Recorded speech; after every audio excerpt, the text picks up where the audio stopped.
Organized money. Please like, subscribe, and hit the notification button so that more people can get exposed to organized money. Really appreciate it. All right, so Trump comes into office, says, I am going to deal with China. Once and for all. Yeah, I'm going to stop these Chinese bastards from ruining America. He throws in like these really high tariffs at 50, 60, 70, 90, 140%, whatever it is, effectively imposes a trade embargo. And then there's like, he backs down because Wall Street gets mad. But eventually, China finds a kind of Achilles heel, which is these rare earth minerals and materials, and says you can't have these rare earths, minerals, and materials. And then everybody who makes anything in America freaks out because all of a sudden factories are shutting down. Right. They put up a trade embargo for these kind of mysterious objects that are used in a lot of electronics, in automobiles, in a lot of national security, like weaponry and planes and things like that. And it's just a trade embargo. And there is, the manufacturers are saying, we're going to have to shut down factories. We're going to have to shut down production lines because we just can't get enough of this stuff. And eventually, Trump makes a deal with China, and presumably that deal would have been better if China wasn't holding this card in the form of rare earth minerals. And they're still like dribbling out export licenses to U.S. manufacturers. And they're even saying things like, we have to know everything that you might even do with our rare earths to make sure that we want to sell them to you. So they're not going to like let us buy their rare earths for defense purposes, which is exactly what we do to other countries with export controls. So they have us kind of by the short hairs, right? Which would be a cliched expression, but is true. And the thing that's weird about this situation is that it's not that hard to make rare. This is not like a mysterious technology. It's kind of like the Saturday Night Live Linda Richmond show where she goes, I'll give you a topic. Rare earth minerals are neither rare nor earths. Discuss. It's true. They're not rare. And the technology was actually originally American. It was invented here. It's something that could be produced. It's not like China has some secret key. They don't have a magic way to process and produce these things that couldn't be done somewhere else. And they're not even that expensive. So the question is, if we've known, and we have known for 20 years at least, that China has this monopoly, why haven't we done anything about it? So we've got a great guest to talk about this problem. His name is Alex Jacquez, and he was working in the Biden administration on industrial policy in charge of critical minerals, among other things. And he could explain, like everyone knew what to do, and they kind of did some of it. And he can explain why, what the political pressures were, and also the dynamics of the industry. Yeah, the economic pressures as well. So yeah, we're excited to talk to Alex. He's now at the Groundwork Collaborative, and we're going to ask him everything about rare earth minerals. Here we go. It's Organized Money. So Alex, thanks for joining us on Organized Money. Thanks for having me.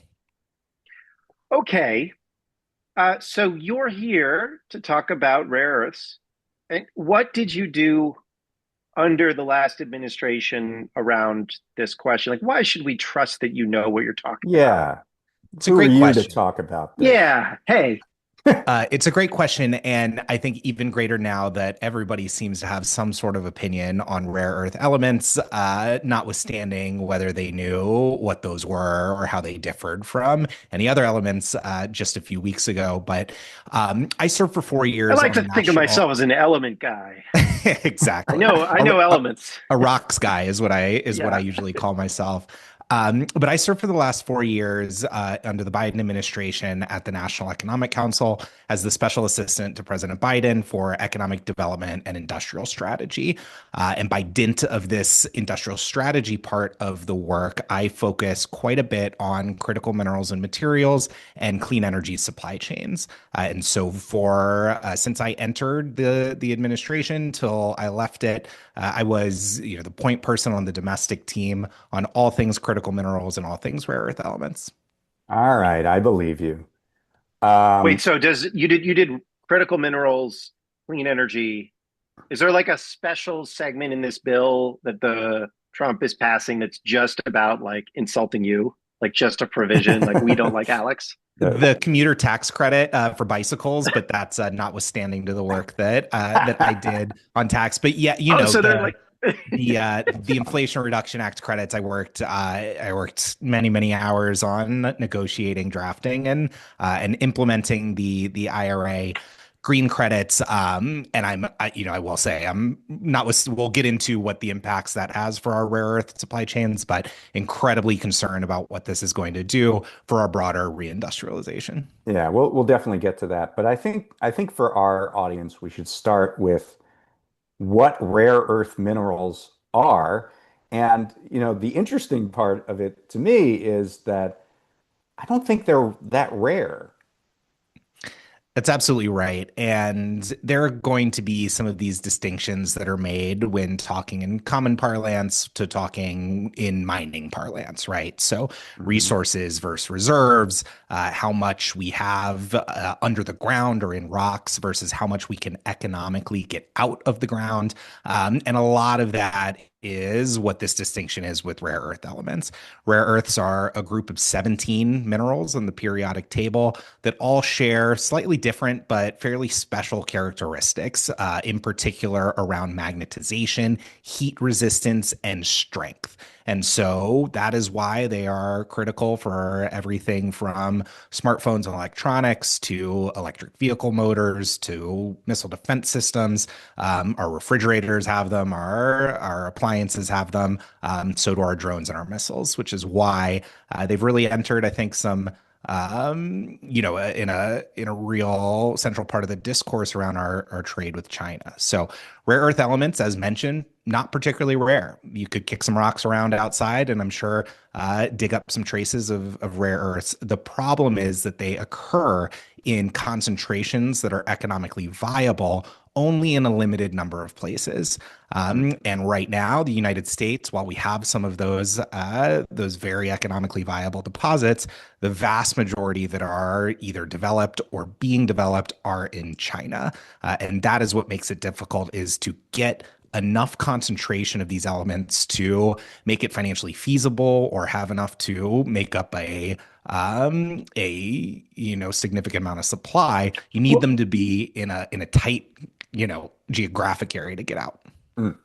okay, so now I'm assuming you don't just like dig up some dirt and be like, here, let's put it in the car, right?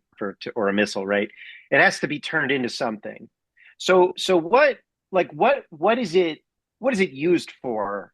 I mean, you talked about it goes into missiles, it goes in electronics, it goes into, it's that old 1970s SNL joke, the dessert topping and floor cleaner. Like, okay, they're turned into magnets. They're Yeah. turned into other stuff. So you take these 17 things in the periodic table, and then what do you do? You turn them into, what do you turn them into to then put into That's cars? That's right. So what we've mostly been talking about and what most of these applications are, in some form or another, are magnets. They're called rare earth or permanent magnets. They're extremely powerful. The ones that we want to develop are very heat resistant. They are what make the turbines of the blades of a wind turbine turn. They make the electric vehicle motors spin. They power the drones. Magnets is really what we're talking about. But rare earths, have a number of other uses as well. They are used as an alloy, as an alloying element to make steel stronger. If you want to make titanium with scandium or steel with scandium, it can make the metal more powerful, stronger, and lighter weight. So it's often used to, quote, dope other metals or other elements to infuse some of its properties with them. But I think, particularly for the discussion with China, the rare earth supply chain to magnets, which involves mining, separation, processing, metallization, and magnet manufacturing, that's the supply chain we're talking about. Now, And sorry, go I, go I- for it. so the history here, I think, is very interesting because you're talking about China, but my understanding is that the US actually invented rare earth magnets. And there's this funny story that weirdly involves Archibald Cox, the Watergate prosecutor, and actually his son, who was a banker. And this is in a couple different books and things. But Archibald Cox Jr. Was approached by sons-in-law of Deng Xiaoping to get Cox to use his hedge fund to sell this U.S. technology and production over to China. It was in our hands, and we basically sold it. Do I have the history right here? Generally, yes. And, this is not unique to rare earths. I'm sure your listeners have heard this story in any industry that you have covered in which we have deindustrialized and tried to reindustrialize. But just like the semiconductor transistor, just like the lithium ion battery, just like the solar cell, permanent magnets were developed out of government R&D funding right here in the United States. General Motors had developed the technology, MagnaQuench, manufactured them at scale. So all throughout, and we had large resources, large mines, Mountain Pass, which we'll get to again shortly, I'm sure. But we were the world leader in both rare earth production, but also oxide and metal production and magnets all the way through essentially the 1980s and 1990s. And then the story basically is correct. The real shift to short-term, quarter-by-quarter profits, regulatory arbitrage, looking for the lowest regulatory barriers on the environmental side, on the labor cost side. And as these big industrial firms got more and more financialized, what they found out is that we didn't have to do all this big, dirty, unionized manufacturing and processing here in the United States. We could split off the supply chains. We could put parts of it in parts of the world that, didn't make you pay as high a regulatory cost. And that, combined with a very serious and dedicated industrial policy from China, is what really took the United States, again, post-Korean War, 1950s, 1960s, all the way through the 80s, world leader in rare earths and rare earth production. By the time we got to the early 2000s, we had closed essentially our last magnet facility. We had let the entirety of the supply chain leave the United States. So, okay, these are rare earth magnets. Like if you go back before this trade dispute, like they're cheap, right? That's right. That's right. They, not particularly expensive and commoditized, right? So, the average, we talk about like the F-18, 1,000 pounds of rare earths, an F-18 largely in magnet form, same thing in wind turbines. But it's not that much money compared, of course, to, the overall cost of these capital intensive finished products like a GM Equinox EV or a GE Blade wind turbine. Like this is just for some context. I mean, this isn't the magnets, but I think we import something like $170 million of rare earth just material, like raw material. Like we probably import there's more cost in terms of magnets, but $170 million, really not very much. That's right. Yeah. That's why it's kind of incredible that China is allowed or enabled to have this leverage on a product that is not that expensive, that is fairly ubiquitous, even if it's not ubiquitous in certain clusters. And that is the barrier really the processing here, or is it that you need it in a certain concentration? So I would say that the technological barrier, certainly China has been doing this now for 30, 40 years. I think we too often make the mistake of thinking that, China has not innovated or led on some of these technological processes. Certainly the best magnets you can make are the highest quality right now, and the machinery that makes those magnets are coming out of China. Many of the, again, once US IP for separation and oxidation, those are basically held by Chinese companies now. But the fact is we can do it. We can mine we can mine rare earths, we can separate them, we can process them, and we can convert them into magnets at a higher cost, certainly, than China. And the issue is in part these low prices, because magnets are not a good business. I mean, low margin, commoditized, mass production scale needed to really be able to compete. And because China, produces the 90% of the 240,000 kilotons of our total global production, it just doesn't make sense for investors in the United States to be putting dollars and capital behind projects that might not be able to recoup their investments. And this is compounded by the fact that China is well aware and well situated to use its market power at a global scale to depress the prices of all of the intermediate steps to be able to depress competition. This is something we're seeing not just in rare earth elements, but lithium, nickel. We've seen mines in Australia, Canada, and Europe start to close because the price that is basically dictated by China and by Chinese mining operations has just dropped below what is going to generate investment returns that investors need to see. You're saying kind of that once China acquired this monopoly, they have abilities through financial engineering and dumping essentially to maintain it. And that's exactly right. Right. And is there also an issue of proximity here? Because a lot of these rare earths go into electronics that China is also producing. So, the idea that we would produce rare earths that would then have to be shipped over to China and it's a low margin product, that seems like a barrier to entry as well.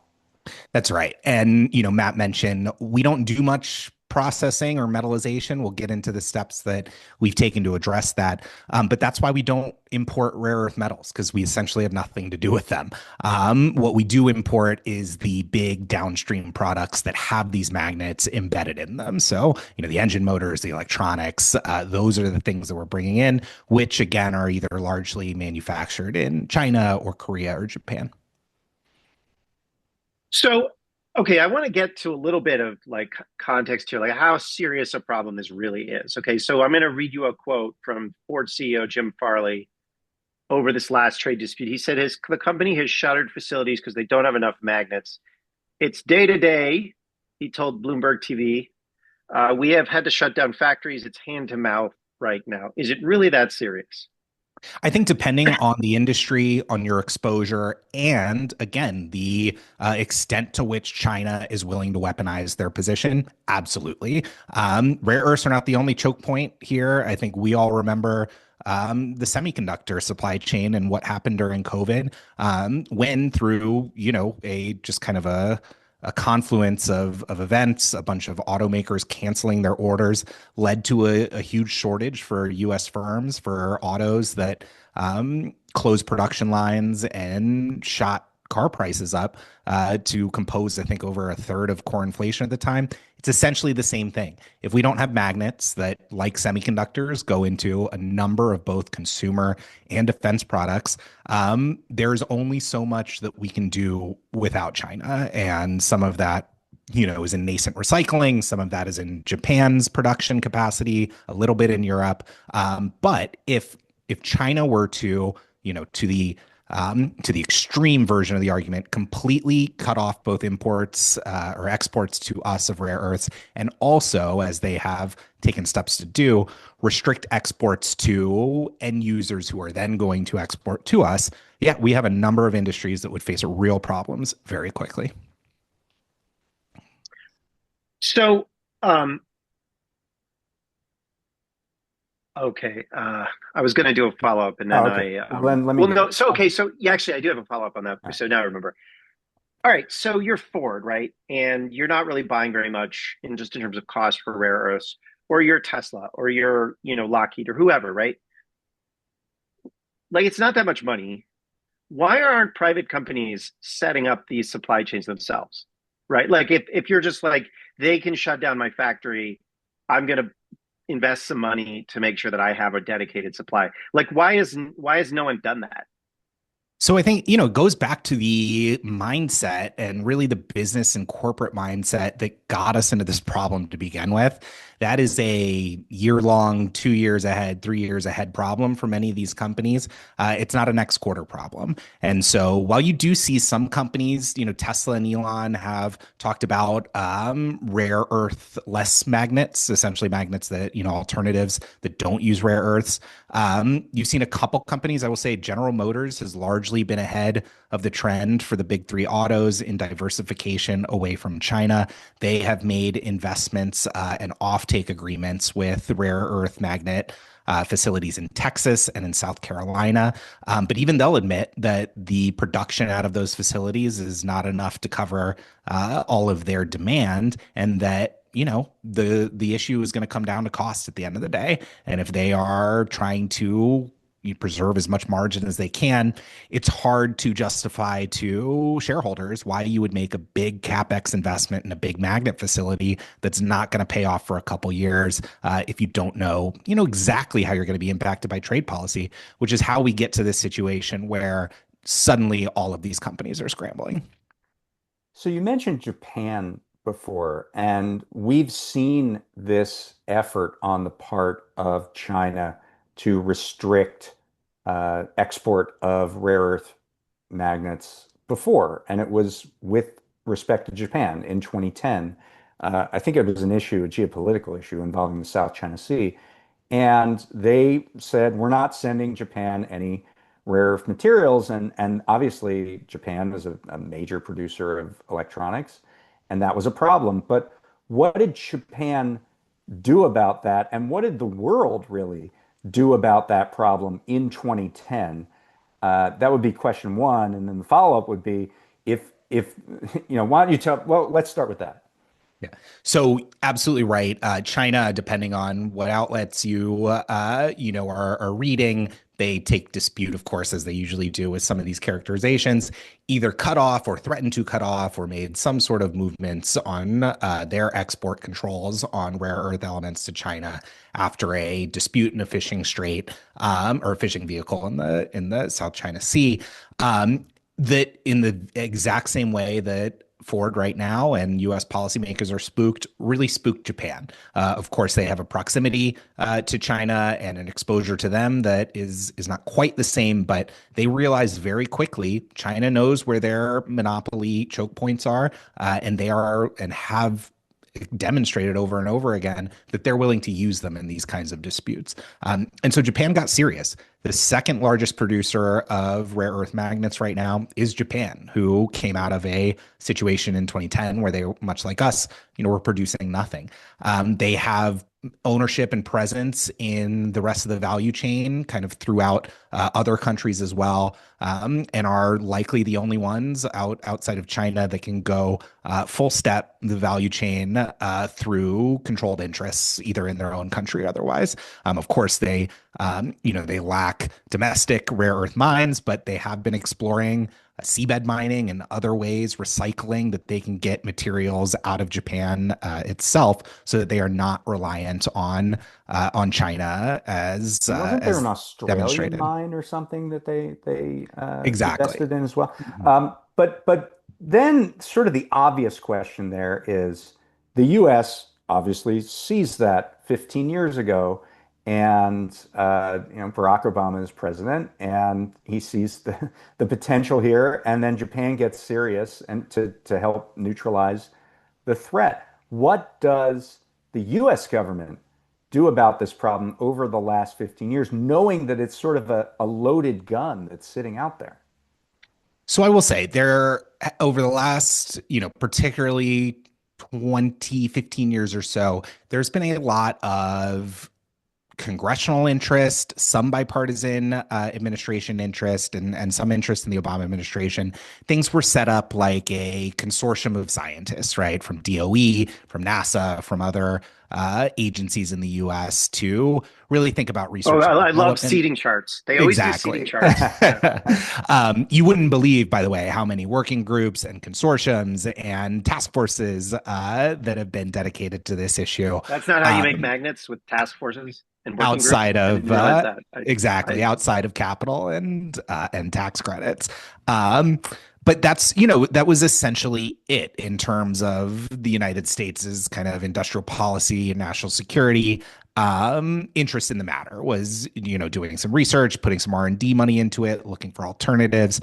It really was, and I will say the first Trump administration laid out a. Well, wait, can I just interrupt you there? Please. Because so the Obama administration did bring a World Trade Organization complaint too, right? Which is, I think, also a seating chart arrangement because the WTO is a joke. Useless. But it is something that they talked about doing, and they brought a legal challenge, right?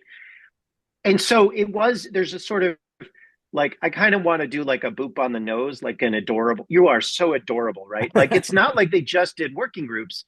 They used the tools and levers in the quote unquote rules based international order, Right. which is the phrase for Yep. like all of this like legal garbage. And it didn't work. Like, had no impact at all, right? Yep. So to say to China, this is unfair what you're doing. But I guess on that, I mean, this is more of a comment than a question. But like, here's a question: does the Chinese industry make money, right? Because if they don't make money, and I noticed, Dave brought up predatory pricing, which is selling below cost when you're exporting. And actually, one of our domestic producers does have predatory pricing as a risk in one of their financial documents. Is China doing that? Is that what the WTO case was about? Like, talk about the control of price, and then does the Chinese industry make money at what they're doing? Yeah. So, and it depends on the cycle, right? Particularly in commodities and in China, what we have been seeing, right, is a willingness from producers who are largely vertically integrated, all the way, say in batteries, all the way from batteries down to lithium extraction. And processing, same thing, with rare earths, where in typical, commodities and mining is a big boom and bust cycle. When times are good, you are investing and you are digging and you are trying to get as much out as possible. And then the bust happens and investment gets pulled back, mines get shuttered, they get mothballed. And that's kind of the pattern. China has an ability, again, through their both kind of the way that they're corporations, they're state-owned enterprises in many cases, of which they do own their largest magnet facilities or producers, are able to produce through these bottoms, right? While nobody else is making money, they are eating losses over and over again, and that means competition is dropping. They are driving prices down. Nobody else is investing, and then when it is time to recoup costs, this is classic monopoly stuff, Matt and David, you're pretty familiar, I'm sure, in a domestic context. You destroy your competition, and then when the cycle rights itself, you are able to either recoup your losses on either the end product or on an upswing where you no longer have competition. So in the last few years, they have seen a big drop in profitability and in net revenues, and as they were trying to secure this marketplace, they've been through these big cycles where they, while times are good, they are making money, and while times are bad, they are bleeding it, but they are using that as an opportunity to push out. They also have the biggest reserves in the world. Like, part of this is industrial policy, blah blah blah, but like, part of it is, Deng Xiaoping said, what the Middle East has oil, China has rare earths. We have rare earths. This was before all this technology moved. Like, China is the Middle East, it's the Saudi Arabia of rare earths, right? Like, it's not all like unfair. Like, it's not all just like these tactics, right? No, absolutely. But they, again, when we're talking about resources, they have also I would say rare earths and graphite are elements that China as a jurisdiction are particularly wealthy in, and they mine their own product quite a bit. But where they are not, where they don't have vast reserves of lithium or nickel, what China has been able to do is either purchase or invest in overseas resources and control the processing in country to create basically dependence on elements that they might not have their own resources in. So yes, you're correct that China has a vast amount of rare earths, but so do we, right? And they are producing 200,000 plus kilotons of magnets a year, and we are producing hopefully 5,000 by the end of this year. Well, I want to get into that, but I want to start this with we hit 2021. Joe Biden is inaugurated. He taps you to help with this problem. I don't want to blame you for this problem. You're our guest. It's not your fault. But I want to know, there's obviously It's your fault, just an okay. FYI. Matt's You going to did it. blame you. I'm going to be the good cop and not. So then what did Trump do about this problem in his first term? Because he comes in as a guy saying, we need to make America great again. Presumably, with his posture against China, he wouldn't want to keep this monopoly hanging out there. So what did Trump do in his first term on this problem? Yeah, so I will say the Trump administration, and particularly the defense sector and DoD in the Trump administration, had this issue on their mind. Rare earth specifically, critical minerals more broadly. We understood that there was a national security, or DoD understood there was a national security nexus to any escalating conflict with China. I will say, when President Trump made his first kind of trade war overtures in term one on China, that's kind of the first response that folks gave was, here was a potential avenue of retaliation through their control of our rare earth supply. And I think the administration took it seriously. And so what we saw, of course, was a study. You'll hear more studies as we go forward, and the development of a blueprint, of a plan of how the United States could reclaim leadership on critical minerals. And this was largely put through the critical minerals subcommittee of the National Science Technology Standing Subcommittee, I believe it is. Again, I mean, acronyms upon acronyms, and government, federal career workers kind of worked through the various recommendations. But what we really needed, and we'll come to this soon, was resources. And this, for the kind of first time, Trump's Department of Defense authorized Defense Production Title III acts. So these are funds that can be used to expand capacity of U.S. production. They expended, for the first time, funds for rare earth processing to a company called MP Materials, which owns and operates Mountain Pass Mine in California, our only operating rare earth mine. It was a small amount of money to start getting them towards processing, but what it did was created a spend plan in the Defense Production Act office where were starting to map out what it would take to become secure for national security purposes in this supply chain. Okay. And then how did the Biden administration and you in particular build on that? So when President Biden took over, one of the first things he did was sign Executive Order 14017 on America's supply chains, which ordered, again, another review. I think this one was useful on basically the entire industrial base of the United States, with a 100-day priority for 4 core goods and products that were essential to our economic and national security. So 1 was rare earths and critical minerals and materials. 2 was large capacity batteries, like used on the grid or in EVs. 3 was semiconductors, and 4 was APIs, active pharmaceutical inputs. So those were kind of the 4 sectors where we said, look, COVID has really exacerbated some underlying fragilities in our supply chains. These are choke points that we know if we have shortages of, we are going to be in deep trouble, right? Whether that's electric grid, whether it's our industrial capacity, our pharmaceutical supply chains, and of course, semiconductors were kind of actively in shortage at the time. And, as part of that review, we each member of the NEC who was working on this got a particular sector or report to quarterback. And the one I got was rare earths and critical minerals. And so I dove in with the Department of Defense and some great colleagues across the interagency on building out in 100 days. First time I think we've ever delivered a report on time on one of these deadlines.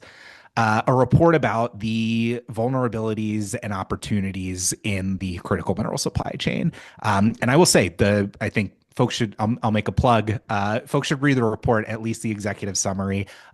What we discussed earlier about how we lost the capacity to make rare earths and magnets in the US, this was replicated across the reports. It's the exact same thing in semiconductors, the exact same thing in pharma, the exact same thing in batteries. We invented it. We manufactured them for a little while. We let the expertise be offshored and scaled offshored, and now we're trying to get it back.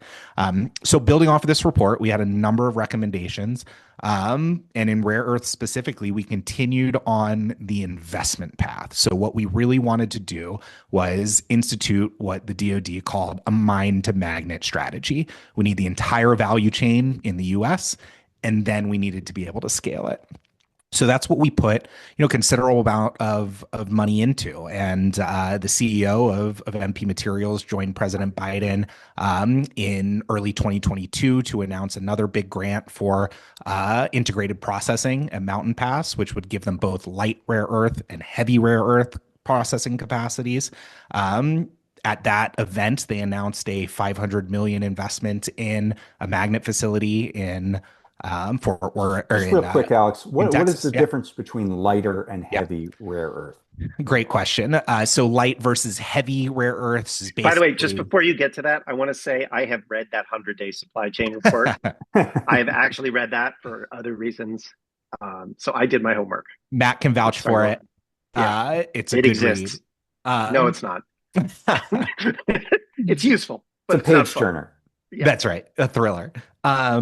So light versus heavy rare earths, this is basically where they fall on the atomic scale, heavier or lighter, and they have slightly different properties. It's something we can get to a little later, something Matt and I talked about. We are particularly rich in light rare earths in the California mine that we produce.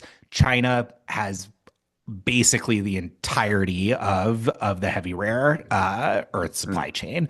There's a little bit of processing being done outside of China, but that's really where you get some of those heat resistant properties and some of those real powerful kind of additive elements that you need for some of the more powerful magnets. So we wanted to create, again, full integrated capacity here in the US. We invested in another processing company, again, the only ones outside of China who are doing heavy rare earth processing, is a company right now in Malaysia that we have invested into to build a facility in Texas. With using the Inflation Reduction Act funds, we invested in magnet manufacturing in South Carolina through EVAC and through other rare earth magnet recycling companies. So really, we had put capital behind the problem. About $500 million, I think, a little over $500 million. We can talk about, scale and what is needed to get the supply chain going. But we also launched Matt, you mentioned the WTO case. We also did launch an investigation, a Section 232 of the Trade Act, 1974 investigation into anti-dumping, basically, for dumping and subsidization, national security purposes in rare earth magnets from China. And what we found was, yes, they're doing it. There is a whole bunch of untoward practices that China is doing to depress competition and stop other countries from developing this capacity. But in the recommendations that were, usually you get tariffs out of these recommendations. At the time, we had zero capacity in the United States to produce magnets.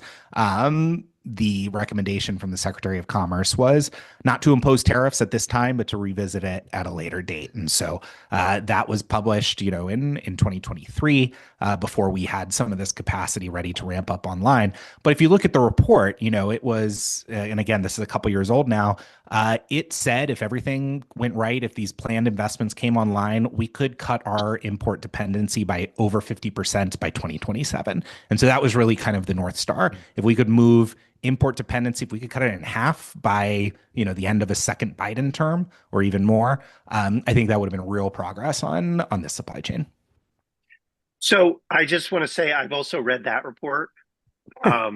And I just want to read the title. Are you looking for a pat on the head right now? I want more than a pat on the head. Listen to this title: A report on the effects of imports of neodymium iron boron permanent magnets on the national security. An investigation. Are you falling asleep yet? Because that an investigation conducted under Section 232 of the Trade Expansion Act of 1962 as amended. That is the title of the report that I read to suffer for you. Yes, but you're not talking to all our listeners now. What you're not saying is that was a comic book. and you know it.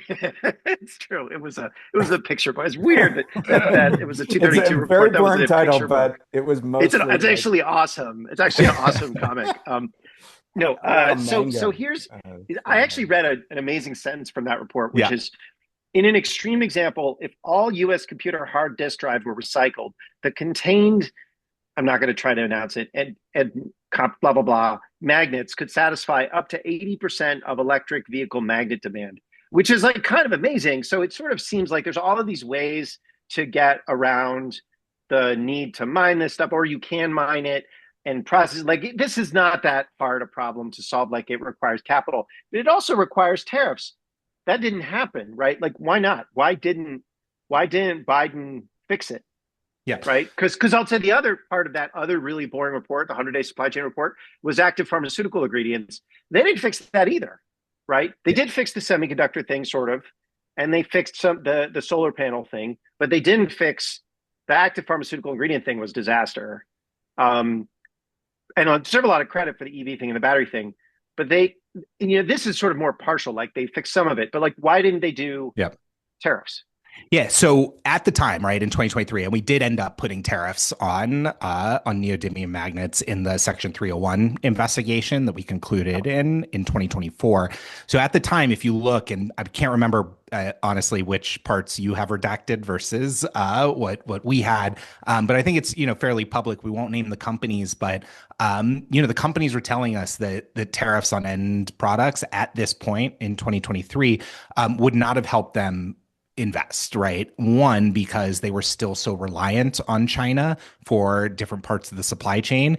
Even if you were mining, at that point, MP Materials was mining in the US, but then having to ship all of their oxides to China for processing. And so trade actions against China, they thought would invite retaliation that we were not yet ready to scale up and combat. So the idea was, and there was a lot of discussion about this, when would be an optimal point because 100% agree.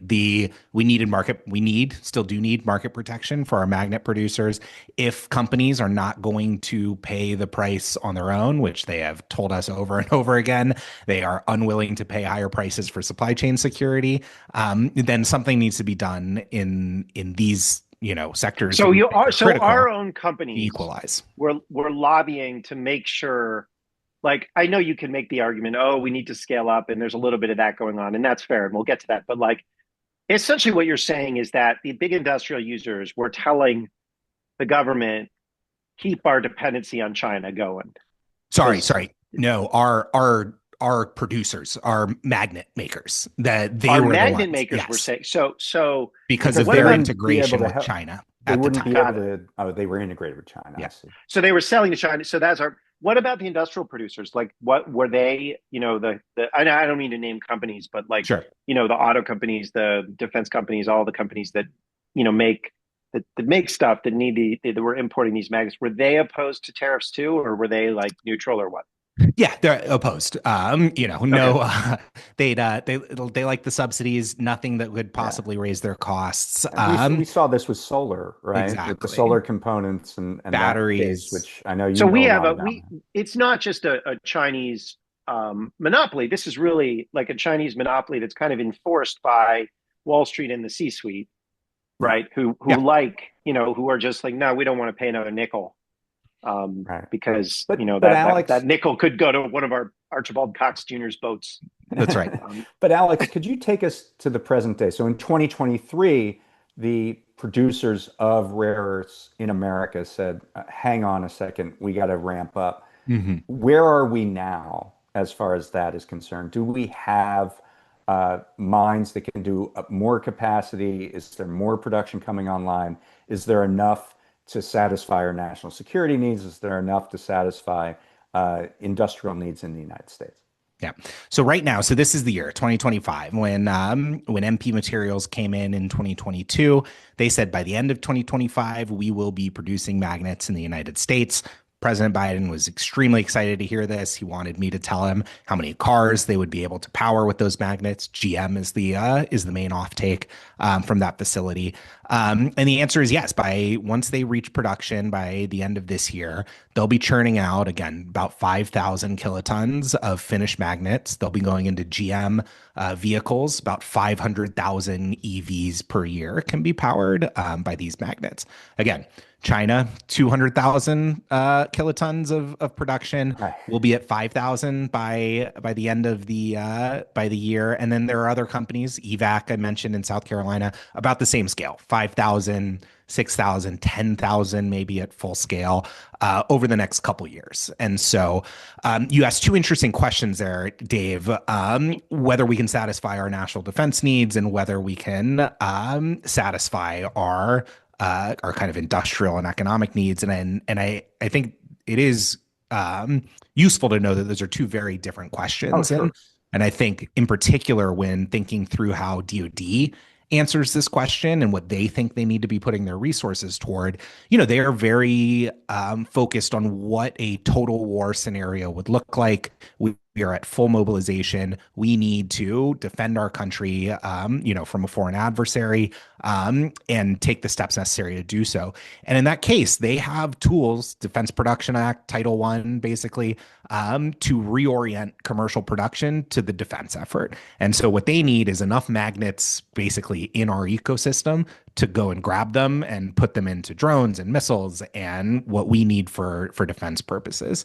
To have a peacetime civilian sector magnet dependence that is cut significantly, we would need far more than what we are producing at the time, and at this time. And we would also need that capacity again to replace what is coming in the embedded products, in the motors that are coming in from South Korea, from other electronics coming in from China. Again, if there was kind of a decoupling of the supply chains, we would need considerably more. So one of the weird things about talking about like China and the US is that it seems like they're just other countries don't exist. And I think like this is particularly true with rare earths. So there are, the US doesn't have a lot of heavy rare earths. We have a bunch of light ones. But there are, Brazil has really big reserves. Canada has reserves, Vietnam. There are, Australia, there are countries with reserves. But there, like, is any of that coming online? Because like, it's not just the US that is dependent on China. Like, is anybody else anywhere else doing anything? Or is it just sort of like, whatever? Yeah. So on the mining front, the answer is yes, but it's again, because of where the prices are, because of the timeline that it takes to develop mines, these are just not very good investments right now. But I mean, like the U.S. has a specific model of investment. Does every other country in the world have that same model of short-term investment? Because it just seems like strange to assume that they do. But like I see the same thing with antitrust. I see it like, this merger gets approved in every other jurisdiction, and it's up to the U.S. to like block it or not. And it's just weird that every other country seems to be like more neoliberal than the U.S. I would say some of it is the various countries' comfortability with their trade relations with China. I think Brazil is probably a good example, although, you started to see in the case of steel making, Brazil stand up to some of these unfair trade practices that they've faced in these sectors that they're trying to develop. They are investing. Under Lula, we had a number of bilateral, multilateral efforts with Brazil to invest in nickel, graphite, rare earths in Brazil and be able to bolster that sector. Same thing with Canada. I would say Canada was the sharpest of our allies and our friends in recognizing the risk of China's investment in their, very robust and mature mining sector, and actually booted out some of the CFIUS-like kind of tools that they have, investment screening tools, kicked out several PRC investments from their mining sector. But again, we are lucky because we had a mothballed mine. It was inoperative until 2017. MP Materials bought it out of bankruptcy. basically restarted it in a couple years and was up and running, but it was fully permitted. It was built out. All that they needed to do was restart it. Bringing a mine from discovery to production, 10, 15, 20 years, even in places where the environmental regulations are laxer. And so if you're starting really from the resource, it's going to be a considerable amount of time to bring that online. Other countries are, are where we are, I would say, in wanting to address this issue. The problems are either their own capital structures, their own investment and incentive programs, and I really the kind of undercutting of the entire sector by China. It is just very difficult to make money mining rare earths and processing rare earths right now. And I don't know, if you're a big mining company that you need to be able to run one of these operations, that's not where you're going to put your extra dollar. And these are, again, most of these mining companies, multinational assets all over the world, they're focused on their biggest profitability plays. Right. So there's this disconnect between the bottom line of some of these companies and the needs of the U.S. Now, as we speak, there's this vote happening in the House of Representatives on this big, beautiful bill. It's been held open for about 2 hours. So who knows what's going to happen, but eventually I feel like something is going to happen. And there is some rare earth adjacent stuff that's in this bill that will be some policy changes. There's some money for the Defense Production Act, as I understand it, and there's some other, but on the other side of that, critical mineral subsidies, which you fought for in the IRA, are being rolled back. So tell us what these policy changes are going to do to this problem. So I think there's also broadly speaking, what Trump is doing. Yeah. So I think there's a couple, there's many different things that will impact this sector in the, what I'm going to call the House budget bill, what Trump calls the One Big Beautiful Bill Act. Call it what it is. You're right.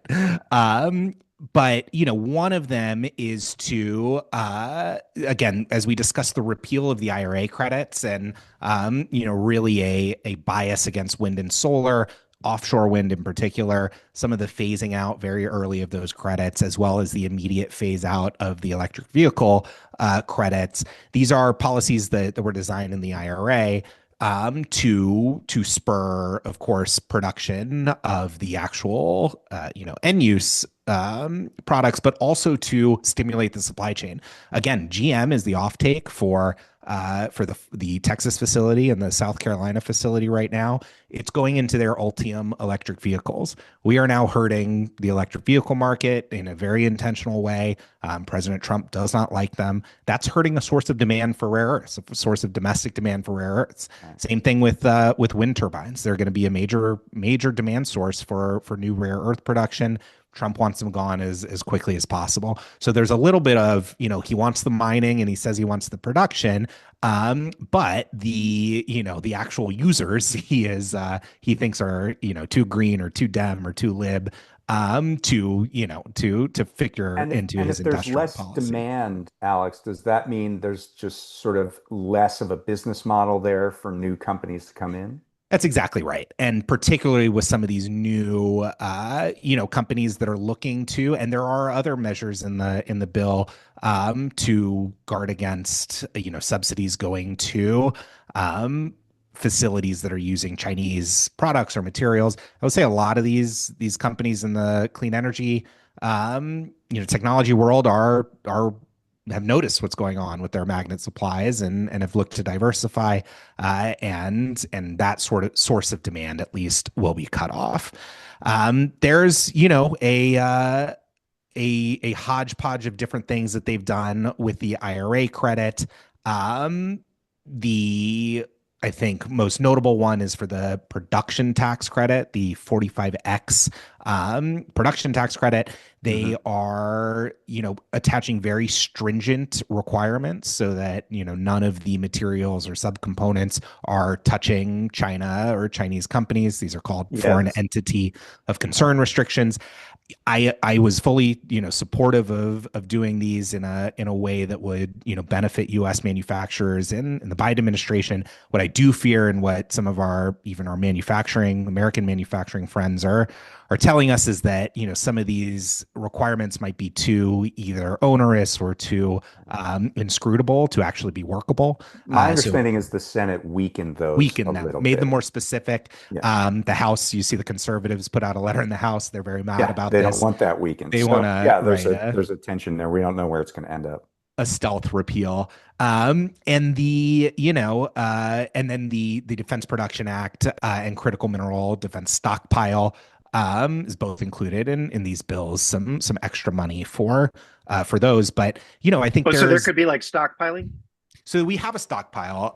We have a national defense stockpile. It is constantly rated by other DoD I priorities. mean, like we have a bunch of magnets in a warehouse somewhere.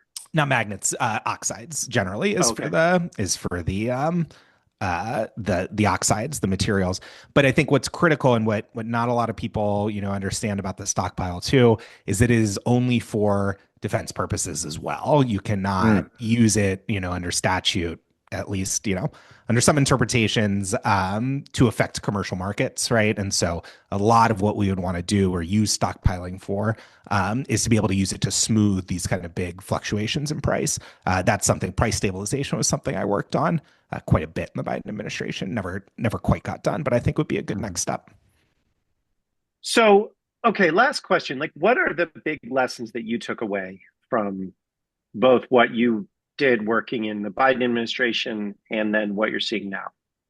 So I think the biggest one is that if we are going to do industrial policy, we have to do it.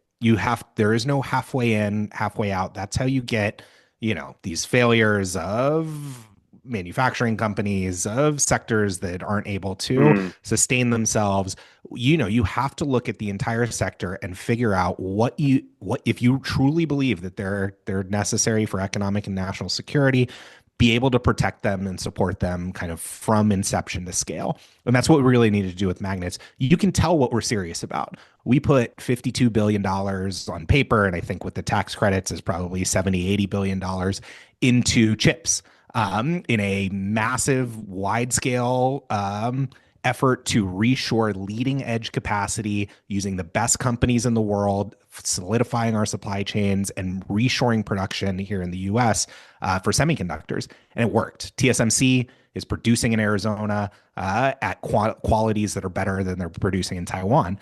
500 million behind rare earths. It's certainly not nothing. It's nothing to sneeze at. It's going to get us some production. But if we think, and it seems that our industry certainly believes, and the Trump administration purports to believe, that this is a massive national security risk, you just have to go bigger. And so you have to, both on the kind of subsidy side, but also on the market shaping side, ensure that there is demand, that there is market for the product that you're putting out there in addition to the subsidy, and be able to protect against unfair competition from China and from undercutting U.S. producers and workers, and have it all work holistically. I think that is the biggest problem, is ensuring that the supply side, the demand side, and the protection side kind of all match up and reinforce each other. And in some of these sectors, we had one tool, two tools, maybe not all three tools. And really, if we are going to put our money behind and our efforts behind a couple key strategic sectors, I think we really have to be prepared to see it through. All right. Well, Alex Jacquez, former Biden official, now with the Groundwork Collaborative. Thank you so much for being here. I learned a lot. Thanks, Dave. Thanks, Matt. Organized money. I enjoyed that conversation. And the rare earth thing, it feels really stupid in one sense, because it's like, okay, we know this is a problem. We've known this is a problem forever, and we know how to fix it. And we're just like, someone should do something about that, but not me, right? Right. But we've seen this dynamic happen many times throughout history. It's a monopoly, right? We talk about monopolies, but it's also a geopolitical weapon. So when I was researching my book, Goliath, one of the interesting parts of the situation was how before World War II, Hitler was doing the same thing to Western countries and to the US. So, for example, IG Farben, which was their big petrochemical conglomerate, had a deal with Standard Oil of New Jersey where they were share patents. And they restricted production in the US of things like artificial rubber. So that would hinder US war production. But this was when the US was building up, but before we were in the war. And they did this across a whole host of important industrial production like capacity. So it's like pretty standard for a country that has strong control over its economy and sees an enemy to say, well, we're going to create a dependency and sustain that, and we might subsidize that dependency if we have to. And that's what's happening here. Absolutely. And the interesting thing about this one is that it's a dependency on an item that is, from an economic standpoint, of little consequence. You mentioned like hundreds of millions of dollars. It's a Dr. Evil situation. That's not a lot of money. But in terms of, we actually need this little widget or this little part, this product, this material to make this thing work. And that thing is all of our electronics and all of our defense capabilities. Then it magnifies, even though it's a small product. Right. It's like, for want of a nail, that whole parable about the kingdom, right? But the other interesting dynamic is that if you were to talk to an economist, because the numbers are so small, right, but the impact is so large, this problem is invisible to economists. Right. And so you just, and so if economists are interpreting and making policy, and we put everything through their models, this problem won't show up on their models. Right. And so what other problems are not showing up on their models? Because there's this mismatch between the financial value and the actual value. Right. And it's not necessarily just economists, but also, people within the industry who need some sort of profitability to make this whole thing work. I thought that was an interesting part of the discussion as well, that because we're reducing demand in the US for things like solar and wind, that's going to make it hard for these rare earth companies to spin up in the US. Right. General Motors is buying, he kept saying offtake. What he meant was that General Motors has a contract with MP Materials where they're just going to buy what they produce. And what is important with MP Materials or any of these companies is they need guaranteed customers to justify long-term investment. General Motors is that guaranteed buyer. So now if General Motors... And there could be more, there could be Siemens, or there could be Hanwha Qcells, but because there's going to be less solar and wind production, if these tax credits go away, then they can't get as many advanced commitments. So the other part here is the U.S. used to have stockpiles of all of these, of lots of, they used to have aluminum stockpiles. I mean, they had stockpiles of food and all sorts of other things. And we really only have the Strategic Petroleum Reserve now. And we have, he mentioned the rare earth oxides, but those are just for military purposes. I'm talking about stockpiles to control price swings, which is what China does now. Right. We used to do it. And then that became a socialist thing to do. And I think we probably sold off those stockpiles in the 80s and 90s, because pretty much everything bad that happened was done under Reagan or Clinton. Right. And then usually like Obama tied a little bow on it. Don't sell Carter short. But anyway. Oh, Jimmy. Don't speak ill of the dead. Okay. Well, it was a great discussion. I really enjoyed it. I learned a ton. And we will be back next week with even more on organized money. Organized money.